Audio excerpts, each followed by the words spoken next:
You always said I was just a housewife. That was your first mistake. I wasn't supposed to be home until tomorrow evening. The Women's Business Symposium in Chicago had 2 more sessions scheduled, but something in my gut told me to take an earlier flight. 16 years of marriage teaches you to trust those instincts. The penthouse was quiet when I entered, but not empty quiet. It was guilty quiet. A woman's designer handbag sat on the marble entrance table, not mine. A trail of clothing led to our bedroom. His tie, her blouse, his shirt.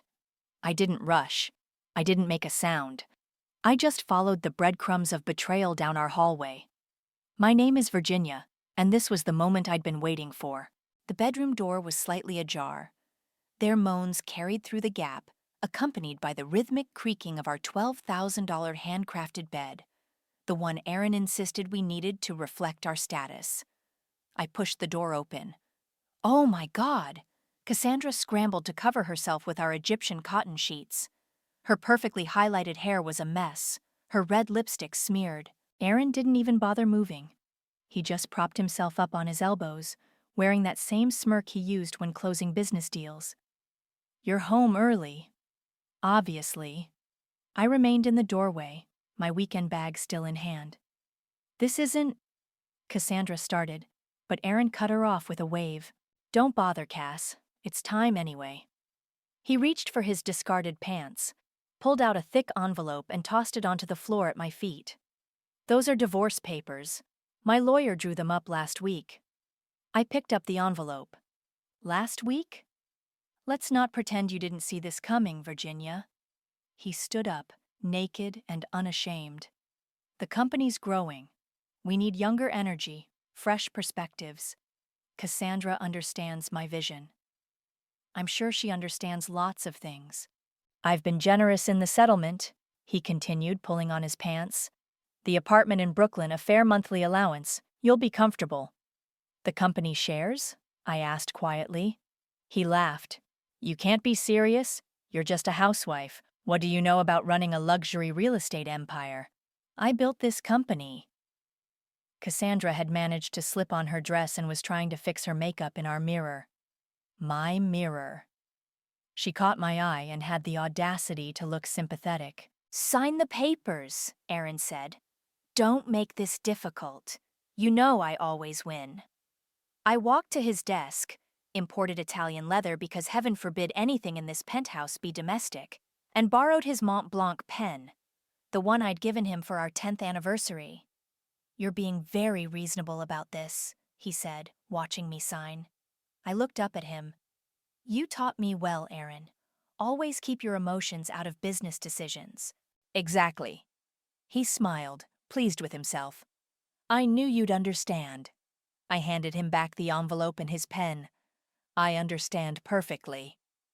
I'll have my assistant pack up your things, Cassandra offered, trying to sound professional, as if she hadn't just been screwing my husband in my bed. That won't be necessary. I picked up my weekend bag. I have everything I need. Aaron was already on his phone, probably texting his lawyer. The board meeting is on Thursday. We'll announce the changes then. Changes? I asked. Your resignation from the board, of course. Can't have my ex-wife hanging around, making things awkward. He didn't even look up from his screen. Cassandra will be taking your seat. Of course she will.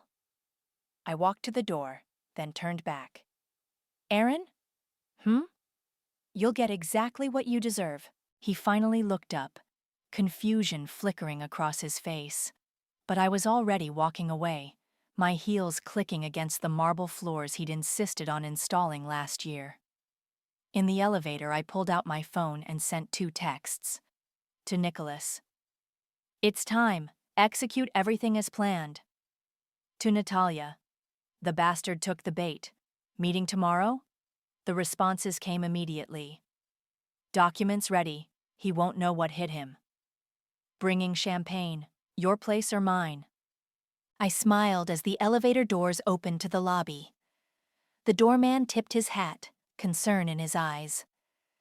Everything all right, Mrs. Stevenson? Better than all right, George. I handed him a generous tip. But you might want to update your records. It's Ms. Meyer now. The autumn air hit my face as I stepped onto Park Avenue. Behind me, 40 stories up, my husband thought he'd just won everything. That was his second mistake. Daddy never trusted women with money, I told Natalia as we sat in her private office, 24 hours after I'd caught Aaron with his assistant. That's why he left everything in a blind trust. She poured more champagne into my glass. And that's exactly why you're about to own your husband's company.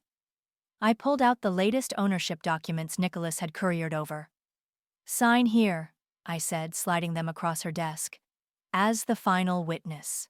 You know, Natalia said, signing with a flourish, when you first came to me 5 years ago asking about shell companies and anonymous stock purchases, I thought you were paranoid. You weren't wrong. I took a long sip. I just didn't know which betrayal would come first. The memory of that initial meeting with my father's estate lawyer flooded back. I was 28, newly married, and furious. Your father believed women become emotional with direct control of assets, the lawyer had explained, adjusting his bow tie. The trust will distribute funds quarterly, managed by our firm. I'd stayed quiet, letting him ramble about, protecting me from myself. Just like I'd stayed quiet last night with Aaron. Men never expect silence from an angry woman. They mistake it for acceptance. That same day, I'd called Nicholas, my cousin who'd recently made partner at his law firm. I need to set up some holding companies, completely anonymous. Can you help? Does Aaron know about the trust? He'd asked. No, and he never will. Over the next decade, I built my web carefully. When Tom, Aaron's business partner, went through his divorce and needed quick cash, I was there, through 3 different shell companies, buying chunks of shares at discount prices. When board members retired, my offshore entities acquired their stock. Patient, methodical, silent. Earth to Virginia? Natalia waved her hand in front of my face. Where'd you go? Sorry, just thinking about how long this game has been. My phone buzzed. Nicholas. Everything's filed, he said when I answered. As of this morning, your various entities officially control 52% of voting shares. Aaron's name is on 30%, and the rest is scattered among minor stockholders. And the timing? Perfect. The ownership documents will hit the board's legal team about an hour into Thursday's meeting, right after Aaron tries to force your resignation. Natalia raised her glass. To karma. To patience, I countered. My phone buzzed again. Lucy. My heart clenched. Mom, Dad says I should stay at his new place tonight. Is that okay? I gripped the phone tighter. Of course, sweetie, whatever you want. He says you're being weird about the divorce, that you might try to make things difficult. Did he?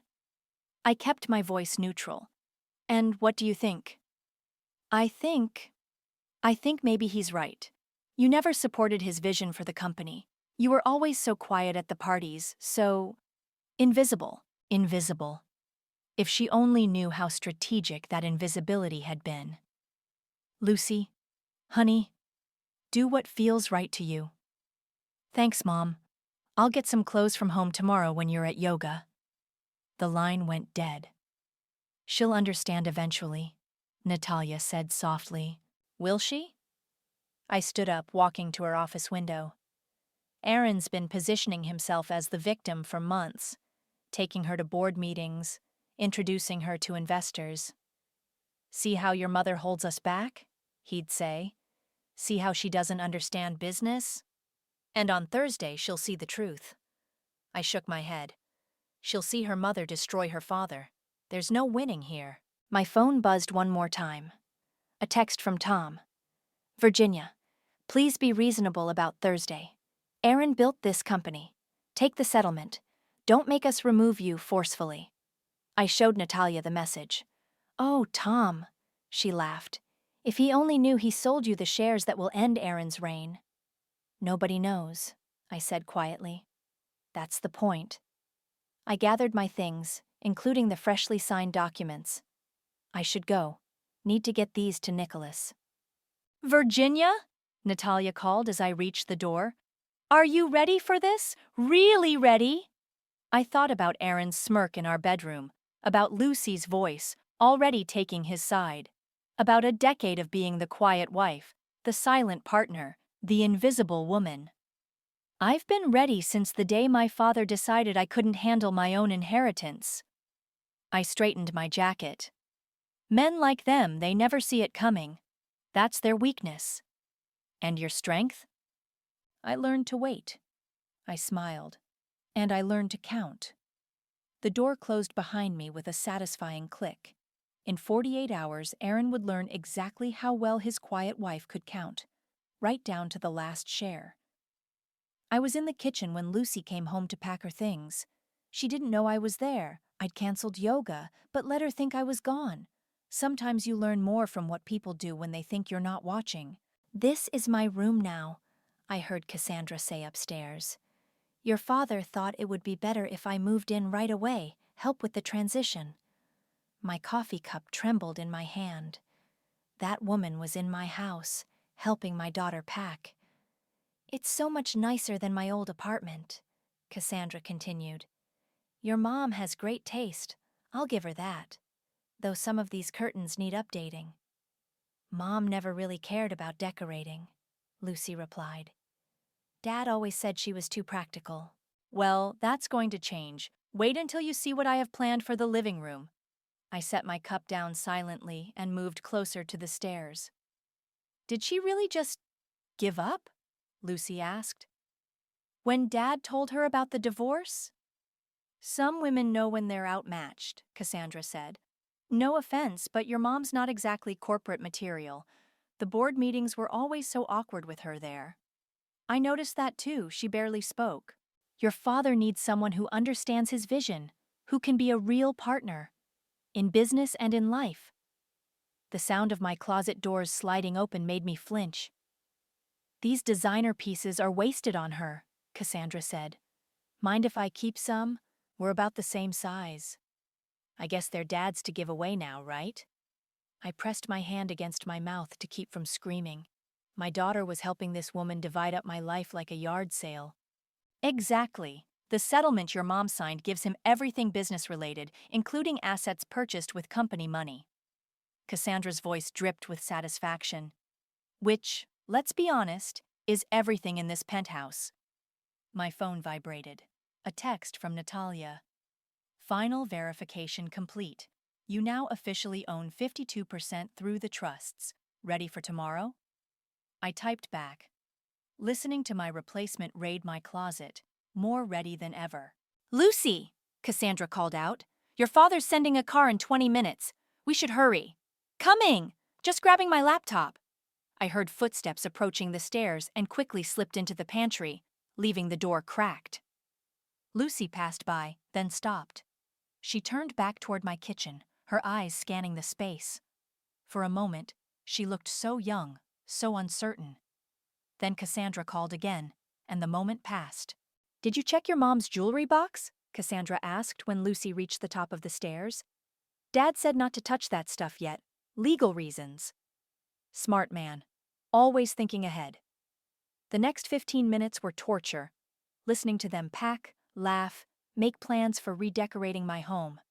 Finally, I heard the elevator chime. "Miss Lucy, the car is here," George, our doorman, announced over the intercom. "Coming," Lucy called back. "Just need to set the alarm." I waited until I heard the elevator doors close before emerging from the pantry. My hands were shaking as I pulled out my phone and dialed Natalia. "I need a drink," I said when she answered. "On my way. What happened?" "Cassandra's already moved in. She's helping Lucy pack. I swallowed hard. "They're going through my things like I'm already gone." "Perfect," Natalia said. "Perfect. My daughter is choosing them over me." "No, it's perfect because they're overconfident. Aaron's showing his hand too early. Did they take anything important?" I walked upstairs to check my closet. "Some clothes. They talked about jewelry, but Lucy said Aaron warned them off. Because he knows the jewelry predates the marriage. Harder to claim as company assets." Natalia paused. "How are you holding up?" I looked at my reflection in the bedroom mirror. "I'm angry. Angrier than I've ever been." "Good. Channel it. Tomorrow's the performance of your life. She thinks I'm weak, Natalia. My own daughter thinks I'm some pathetic corporate wife who couldn't keep up with her father. Let her think that, for now. I walked to Lucy's room, where scattered clothes and memories lay abandoned in her haste to start her new life. What if... I picked up her childhood teddy bear, left behind as too childish for her new sophisticated life. What if she never forgives me for what I'm about to do to her father? Then she'll have learned the same lesson you did, that appearances deceive, and the quiet ones are often the most dangerous. I set the bear on Lucy's pillow. Tomorrow, then. Tomorrow, Natalia agreed. And Virginia? Wear that white Hugo Boss suit. The one Aaron hates? Exactly. Let's show them what corporate material really looks like. I smiled, closing Lucy's door. Bring tequila when you come over. We have a war to plan. The pre-meeting was exactly what I expected. A room full of men trying to let me down gently. Tom paced the conference room while Leighton, the board chairman, sat at the head of the table looking concerned. Virginia, we value your contributions, Leighton said, straightening his tie. But the board feels it's best if you step down voluntarily. I sat quietly, hands folded in my lap, wearing the white suit that made Aaron's jaw clench. Aaron's prepared to be generous, Tom added. Very generous. How generous? I asked softly. Full ownership of the Brooklyn property, a seat on our charitable foundation board, and a significant cash settlement. Tom slid a document across the table. Plus a monthly stipend that would make most divorcees envious. I glanced at the number and fought back a smile. It was less than what I spent on coffee each month. And my board seat? Leighton cleared his throat. Well, about that. Given the circumstances. The door burst open. Aaron strode in, Cassandra trailing behind with her tablet. Is she being difficult? Aaron demanded. I told you she'd be difficult. We're having a civilized discussion, Leighton said. There's nothing to discuss. Aaron slammed his hands on the table. The company needs young blood, fresh ideas. Cassandra has an MBA from Stanford, Cassandra chimed in. Top of my class. I tilted my head. Interesting. I don't recall Stanford's business school accepting undergraduate degrees from community colleges. The room went silent. Cassandra's face flushed. How did you... she started. Board members get access to all employee files, I said quietly, even executive assistants. That's enough, Aaron snapped. Your petty attempts to undermine my choices. Your choices? I interrupted. Like the choice to misstate earnings on the Jensen development? Tom's head whipped around. What's she talking about, Aaron? Nothing. She's being hysterical. Aaron straightened his jacket. This is exactly why we need her gone. Women let emotions cloud their judgment. I stood slowly. Leighton, before tomorrow's meeting, you might want to review the Q3 financials, particularly the offshore holding account transfers. Sit down, Aaron hissed. Make me. He took a step toward me, then caught himself. But everyone had seen it. That flash of rage, that moment of lost control. Mrs. Stevenson, Leighton said carefully, are you suggesting there are irregularities in our financials? I'm not suggesting anything. I picked up my purse. I'm simply advising our board chairman to do his due diligence. Isn't that what good corporate governance requires? You vindictive bitch, Cassandra whispered. Language, dear. It's unbecoming of a future executive. I turned to leave, then paused. Oh, and Aaron. The Jensen development papers are no longer in the safe at home, just in case you were thinking of doing some late-night cleanup. The color drained from his face. Tom grabbed Aaron's arm. What papers? What did you do? I left them arguing, their voices carrying down the hallway. My phone buzzed as I reached the elevator. How'd it go? Nicholas asked. Exactly as expected. Aaron lost his temper, Cassandra showed her inexperience, and I dropped the Jensen hint. Did they take the bait? Tom looked ready to vomit. Leighton's probably calling our auditors right now. Perfect timing. The ownership documents will hit the legal department in 12 hours. By then, they'll be too busy with damage control to see it coming. The elevator opened. Lucy stood inside, tears in her eyes. Mom? My heart stopped. Lucy, how long have you been— Long enough. She stepped out as I stepped in. Dad said you were trying to destroy him. I didn't believe— Lucy, wait. But she was already walking away, pulling out her phone, probably to warn her father. I let the elevator doors close and pressed the lobby button. My hands were shaking as I texted Natalia. Lucy overheard everything. She's warning him. The response came quickly. Doesn't matter. Let him scramble. The papers are filed, the shares are yours. All he can do now is watch it burn. Another text from Nicholas. Everything's still set for 9 a.m.? Yes, I replied. Tell security to be ready. Aaron won't take this quietly. The elevator reached the lobby.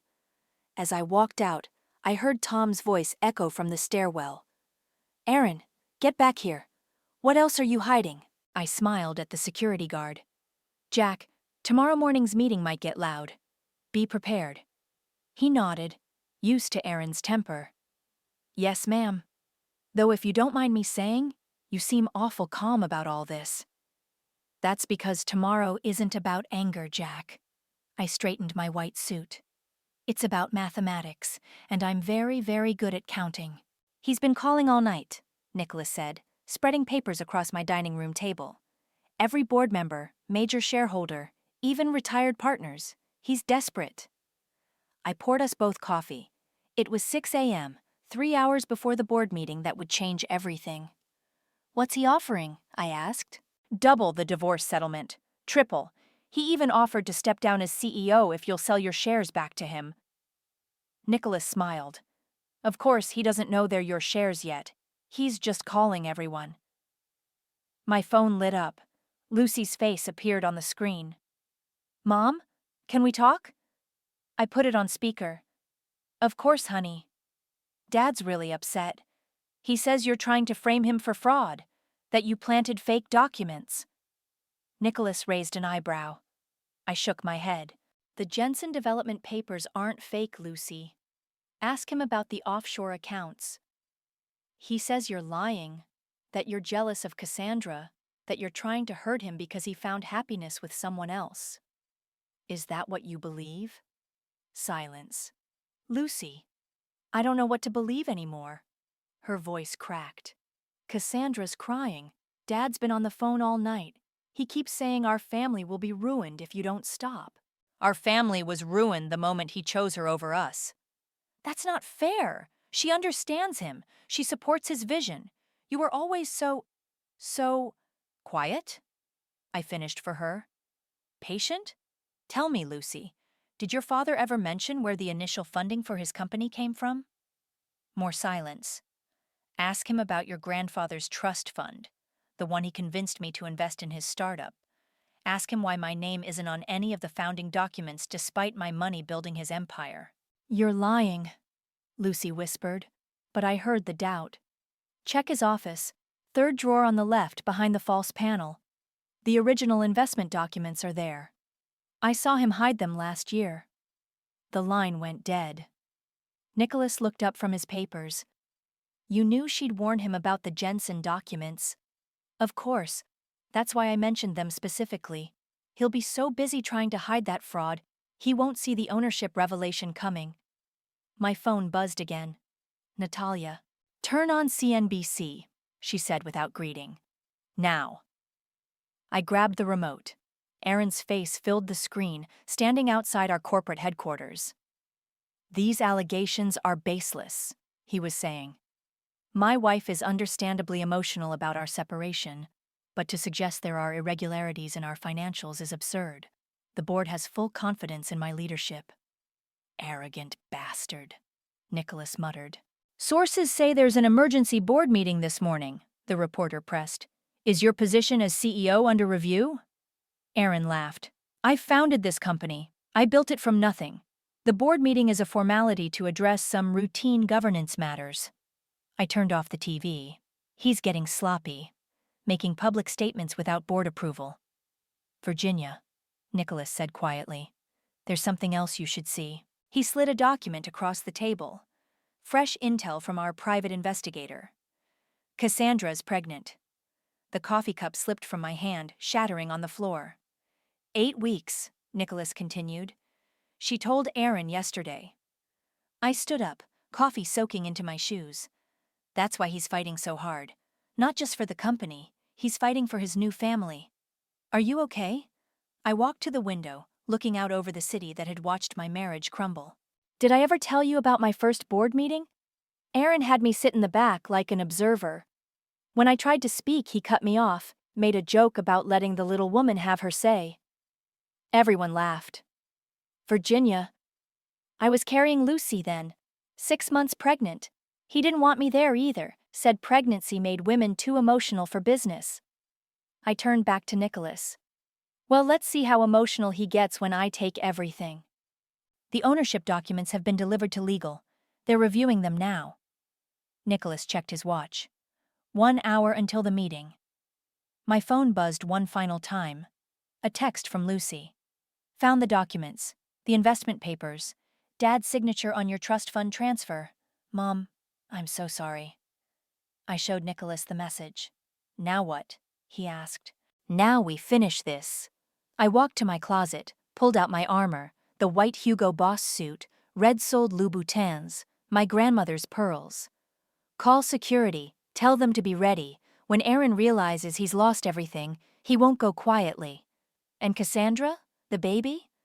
I fastened the pearl necklace, meeting my own eyes in the mirror. She chose her path. Now she'll walk it without my company's resources. You've changed, Nicholas said softly. No. I grabbed my briefcase full of documentation. I've just stopped pretending to be what they wanted me to be. The morning sun hit the pearls around my neck, making them gleam like armor. In 90 minutes, I would walk into that boardroom and take back everything that was rightfully mine. Let them try to stop me. The boardroom was a battlefield before I even arrived. Aaron stood at the head of the table, red-faced and gesturing wildly. Tom sat with his head in his hands. Cassandra hovered by the coffee station, her hand resting protectively over her stomach. Ah, Virginia, Aaron said as I entered. So kind of you to join us before your formal removal. I took my usual seat, noting the security guards positioned discreetly by both doors. Nicholas sat quietly in the corner, laptop open. Shall we begin? Leighton asked, trying to restore order. Yes, let's begin. Aaron clicked his presentation remote. As you can see, our Q3 numbers are strong, despite my wife's desperate attempts to suggest otherwise. Those numbers are false, I said quietly. Here we go.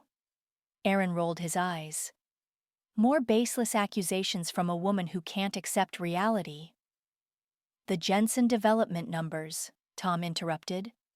Virginia might have a point. I've been reviewing the accounts and— Which you had no authority to do, Aaron snapped. I'm the CFO. Gentlemen, Leighton raised his voice, let's focus on the agenda. First item, the proposed leadership change. Aaron straightened his tie.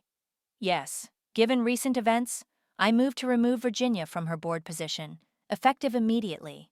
Her emotional instability and attempts to undermine company operations make her presence untenable.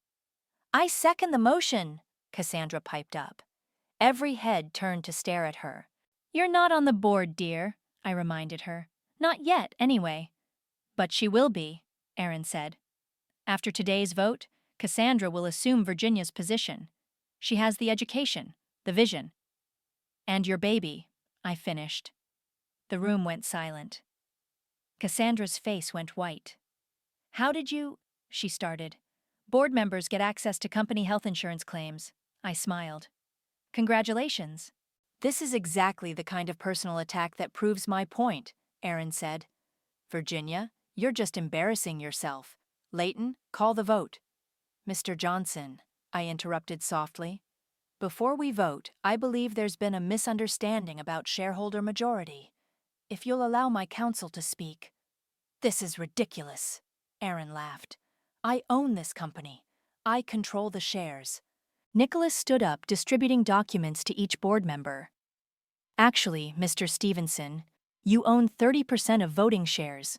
The majority shareholder is a consortium of holding companies, which as of yesterday consolidated their ownership under a single entity. What? Aaron grabbed the papers. This is impossible. I would have known. Would you? I asked. Like you knew about the Jensen development fraud? Or the offshore accounts? Tom was scanning the documents, his face growing paler by the second. These companies. I sold shares to some of them years ago during my divorce. You did, I confirmed, at a very reasonable price. Virginia, Leighton said slowly. Are you saying the holding companies are mine? All of them, purchased over 10 years using my father's trust fund, the same fund that provided the initial capital for this company. I turned to Aaron. Remember that investment, darling? The one you made me write off as a gift to keep my name off the founding documents. Aaron lunged forward, but security was faster. They caught him before he reached me. You can't do this, he shouted. This is my company. 52% says it's not. I stood up. Mr. Johnson, I move to remove Aaron as CEO for breach of fiduciary duty and financial misconduct. I further move to appoint an interim CEO and launch a full audit of all company financials, particularly the Jensen development. You vindictive bitch, Cassandra screamed. After everything he gave you. Gave me. I turned to her. He gave me nothing. Everything he has, he built with my money, my support, my silence. Well, I'm not silent anymore. All those years, Aaron said, his voice breaking. You were planning this all along. No, I was protecting myself. The plan came when I found you in our bed with her. Leighton cleared his throat. Given these revelations, I second Mrs. Stevenson's motion. All in favor? Hands raised around the table. Even Tom, after a long moment, raised his. Motion carries, Leighton announced. Aaron, please leave the premises. Security will escort you to clear your office. This isn't over, Aaron snarled as security led him toward the door. Actually, it is. I sat back down. Oh, and Cassandra, I'm terminating your employment, effective immediately. Don't worry about cleaning out your desk. I'll have your things sent to Aaron's new apartment. I assume you're living together now. She fled the room in tears. Now then. I looked around the table at the shocked faces of my fellow board members. Shall we discuss the future of our company? The emphasis on our made Tom flinch. Good. Because this was just the beginning. The next 24 hours passed in a blur of legal documents, press statements, and changing locks. I sat in Aaron's former office, my office now, watching the sun set over Manhattan while Natalia poured us both a drink. The stock price only dropped 8%, she said, handing me a glass. Not bad considering. It'll recover. I swiveled my chair to face the wall of photos Aaron had installed. Him shaking hands with mayors, celebrities, business titans. Not a single picture of me or Lucy. A knock at the door interrupted my thoughts. Tom entered, looking exhausted. The auditors found everything, he said, dropping a thick folder on my desk. The Jensen development fraud, the offshore accounts, even some things I didn't know about. Aaron was cooking the books for years. Sit down, Tom. I gestured to a chair. Let's talk about your role in all this. He collapsed into the seat. I swear I didn't know about most of it. The Jensen thing, yes, I suspected. But you said nothing. I opened the folder. Just like you said nothing when Aaron pushed me out of board meetings, when he took credit for my ideas, when he used my father's money to build this company and erased my name from its history. Virginia, please. I'm not firing you, Tom. I closed the folder. You're too valuable, and you have children to support. But things will be different now. My phone buzzed. A text from Lucy. Dad's saying terrible things about you, that you trapped him, spied on him, Cassandra's threatening to go to the media. Trouble? Natalia asked, noting my expression. Aaron's spinning his version of events. I typed back to Lucy. Check your email. I sent you proof of everything. Another knock. Nicholas entered with more papers. You need to see this, he said, laying out documents. Aaron transferred company shares to Cassandra last week. Put them in her name.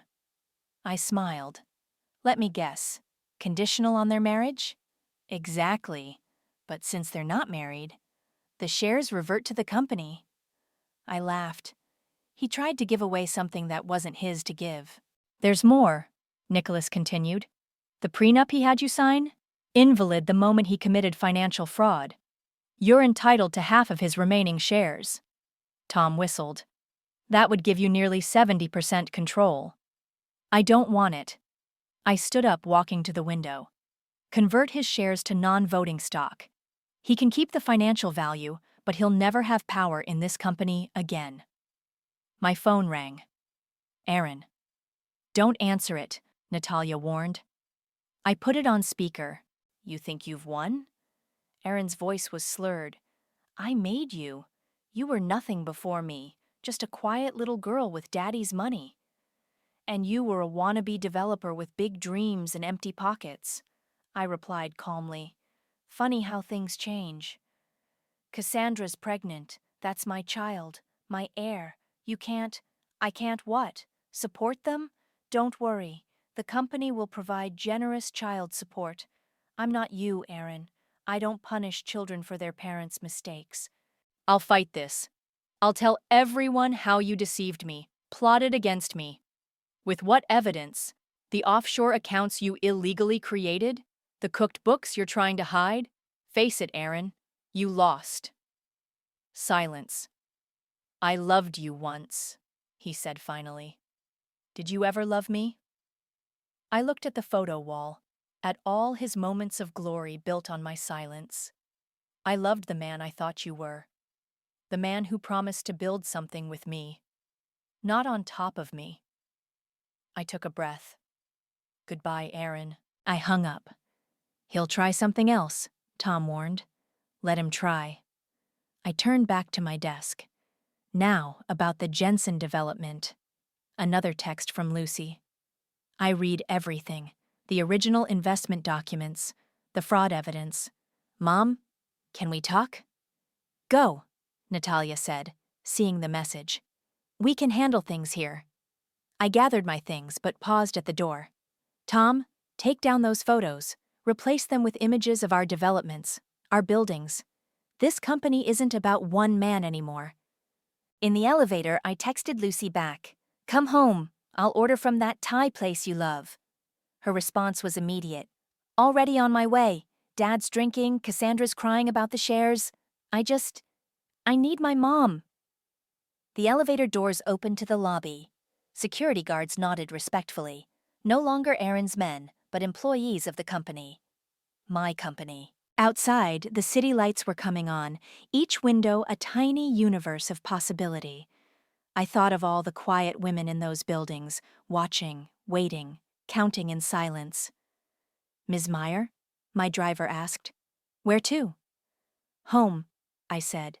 My daughter's coming over. It was time to build something new, something honest, something that would last. And this time, I wouldn't be quiet about it. Lucy sat across from me at our kitchen island, pushing pad thai around her plate. The silence between us felt different now. Not angry, just uncertain. Dad signed the final papers today, she said finally. He's not contesting anything anymore. How is he? Drinking less. The baby's coming in 4 months. She set down her fork. Cassandra's having a girl.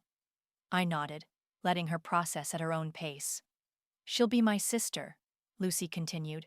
Half-sister. That's weird. Family is always complicated. Like you and Grandpa? She met my eyes. Is that why you did it this way? Built everything in secret like he did to you? Before I could answer, the elevator chimed. Natalia walked in, carrying files. Sorry to interrupt dinner, but you need to sign these. The Jensen development contractors are getting nervous. Come sit, I told her. Lucy was just asking about her grandfather. Natalia joined us, accepting a glass of wine. Ah, the original trust fund story. Have you told her about the notebook? What notebook? Lucy asked. I went to my study and returned with a worn leather journal. Your grandfather's. I found it after he died. I opened it to a marked page. Read this entry. Lucy took it carefully. Virginia is too much like her mother. Too quiet. Too careful with money. She'll never understand business. Better to protect her from herself. That's harsh. Keep reading. Setting up trust fund through Maxwell. No direct control. She'll thank me someday when she hasn't lost it all on emotional decisions. Lucy looked up. But you didn't lose it. You multiplied it. More than that, Natalia added. She built a safety net so strong it caught everyone who tried to push her off the tightrope. My phone buzzed. A text from Tom. Contractors settled. Project back on track. You were right about the revised terms. Mom? Lucy's voice was small. Was any of it real? You and Dad? The love was real. The respect wasn't. I took back the journal. Your father saw me the same way my father did, as someone to be managed, not partnered with. And now you run everything. No. I shook my head. Now I run what's mine, what I built, what I earned. The elevator chimed again. Nicholas walked in, looking pleased. Aaron signed the final stock conversion papers. It's done. His shares are officially non-voting. Good. I turned to Lucy. Your father still has his wealth. He can support his new family. He just can't control anyone anymore. Including me? She asked quietly. Especially you. I reached for her hand. You don't have to choose sides anymore. But I did choose. I chose wrong. I believed him when he said you were jealous and bitter. I helped Cassandra go through your clothes for God's sake. You were 16, facing your parents' divorce. We all make mistakes at 16. Natalia cleared her throat. Speaking of 16-year-olds, tell her about the scholarship program. Lucy looked up. What scholarship program? The company's new initiative, I explained. Full college scholarships for daughters of single mothers, plus guaranteed internships. That's specific. It's personal, I corrected. Everything worth building is. My phone buzzed again. An email from Aaron. The baby shower is next month. Lucy wants you there. I won't be. I showed it to Lucy. Your choice, honey. No pressure. She squared her shoulders. My posture, I realized with a start. I'll go if you go. My sister should know both sides of her family's story. Speaking of stories, Natalia said, have you seen the applications for the junior executive program? 28 women, all under 30. Including Cassandra's replacement, Nicholas added with a smirk. No, I said firmly. We're not doing revenge. We're doing better. I turned to Lucy. Want to help me interview them? Her eyes lit up. Really? Really. It's time you learned how this business actually works. Not your father's version, the real version. With real numbers, Natalia added. And real consequences, Nicholas finished. Lucy picked up her grandfather's journal again. Can I keep this? I want to understand everything. It's yours. I stood up, gathering the dishes. But that's the past. We're building the future now. A future with better closet security, Natalia joked, making Lucy blush. And better accounting, Nicholas added. And better families, Lucy said softly. I looked at my daughter, seeing not the angry teen who'd packed her bags, but the woman she was becoming. Strong, clear-eyed, unafraid. Let's get started then, I said, pulling out the interview files. Show me what you see in these candidates. As Lucy began reading, her voice growing more confident with each assessment, I caught Natalia's knowing smile. This was the real victory. Not the company, not the revenge, but this moment. Teaching my daughter that power doesn't come from being loud or cruel or controlling. It comes from being underestimated and proving them wrong. "Let's get started, gentlemen," I whispered, echoing my words from that first board meeting. But this time, I wasn't alone. This time, I had built something that would outlast all their mistakes. And I'd never be quiet about it again.